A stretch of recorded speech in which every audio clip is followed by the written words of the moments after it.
राज्यातील 17 लाख सरकारी आणि निमसरकारी शिक्षक शिक्षकेतर कर्मचारी आजपासून बेमुदत संपावर आहेत। संपामुळे शाळा, रुग्णालय, शासकीय कार्यालयातील कामकाज ठप्प होण्याची चिन्ह आहेत।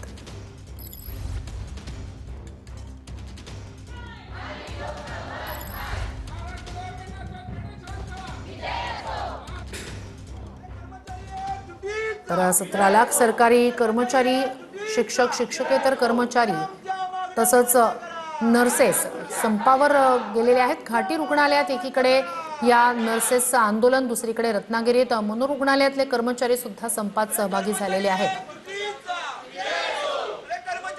राज्यातील सरकारी कर्मचाऱ्यांनी आजपासून बेमुदत संपाची हाक दिलेली आहे आणि राज्यातील जवळपास 17 लाख कर्मचारी जे आहेत ते संपात या ठिकाणी उतरलेले पाहायला मिळत आहेत। विविध 18 मागण्यांसाठी हा संप या ठिकाणी पुकारला गेलेला आहे। प्रमुख मागण्या म्हणजे सेवानिवृत्तीचं जे वय आहे ते 60 वर्ष करण्यात यावं।